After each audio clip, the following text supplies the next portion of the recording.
Hello, my name is Eddie, and this is Miss Stubbs. Welcome to my life. What's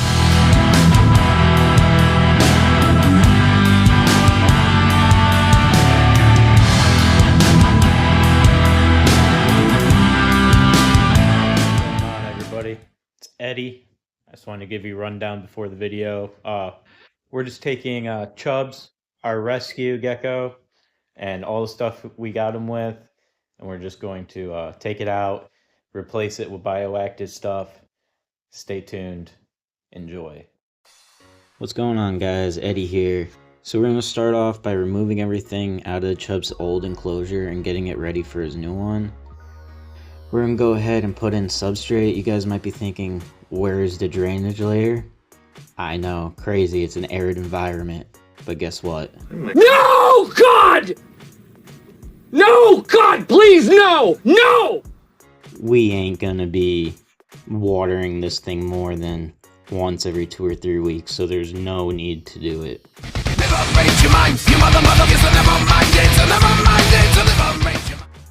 If you're having problems with water in the bottom of your tank without using a drainage layer, then obviously you're watering way too much. You need to slow down, and you can siphon the water out. It's no big deal and let it dry out, but really we're using succulents and aloe and cactus. We're really not gonna have to be watering this thing like more than once, twice a month. So I'm not worried about it.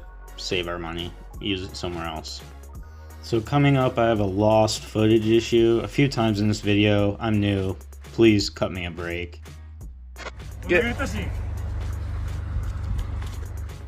So I'm just finishing up building the back of the enclosure up and the corners for this next part. You guys will see. Unfortunately, we lost it, but we kept most of the footage.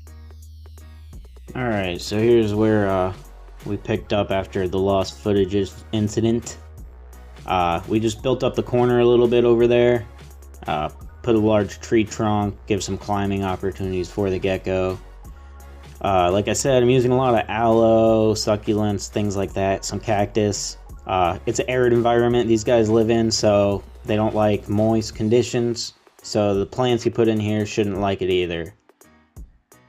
Here's a little bit more of me playing around with like some of the decorations. I didn't end up using some of them, and you'll see I end up taking some out and replacing them with other things. My gecko Chubbs here, she really likes to climb. So I'm trying to put a lot of climbing opportunities in here and giving her plenty of room. I also lost the footage of where I put in her a worm hide. I semi-buried it, so it kind of looks like it's built into the side of the enclosure. She really enjoys being in it more than being on top, unfortunately, but she does get out and about, so I'll give her the opportunity to get up there if she wants to. In the middle, that's where I put her humid hide. You kind of want it in the middle. You don't want it on the cold side. You don't want it in the hot side. Just want it in the middle for her, and that's where I'm going to put it. Gonna give her some climbing enrichment here. Just gonna put a crossbar that goes back from that back branch all the way to her warm hide, so she can cross if she wants to and get up in that oak tree in the back, because leopard geckos do climb, surprisingly. You don't think they would, but they do.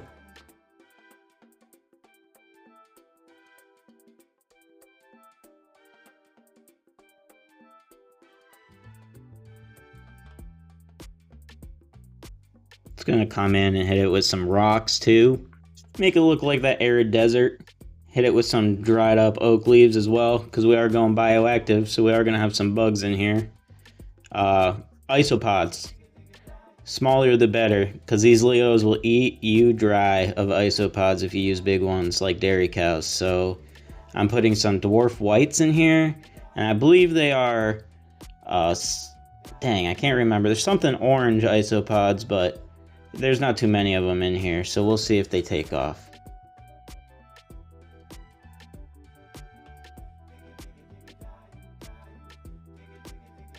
Moving on, guys. Now we're on to the cold side of this environment.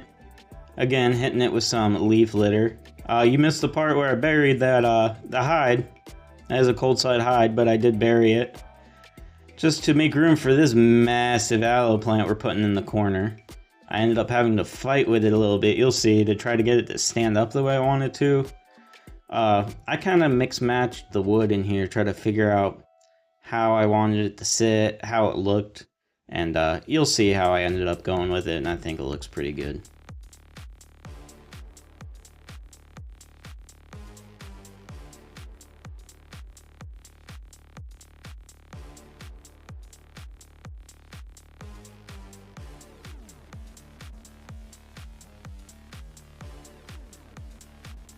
Here we go. Now I finally figured out how I want that wood in there.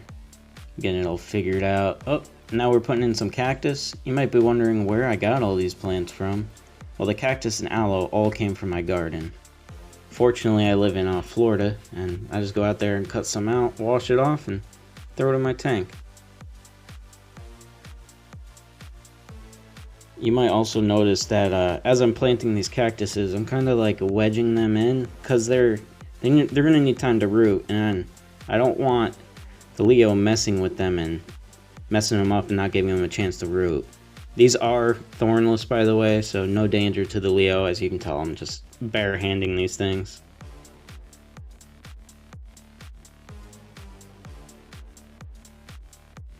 Here we got some of those springtails and isopods I was telling you about. There's some babies on this wood. Later on in the video, you'll see me come in with a seed pod and a big scoop of moss from my other enclosure full of isopods. Those dwarf whites. Dwarf whites is what you want. Another thing I wanted to touch on too, when you're buying your plants, don't buy them at the first store you look at. Please shop around for deals. Stores out here are overcharging you ridiculous prices. I just wanted to bring that up and keep it aware. Here we got some of those bugs that I put in there. You can pause the video if you want.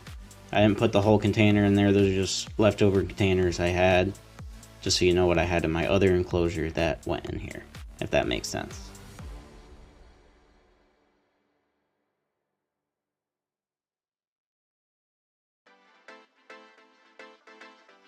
I just wanted to give you guys a huge thank you for checking out my channel.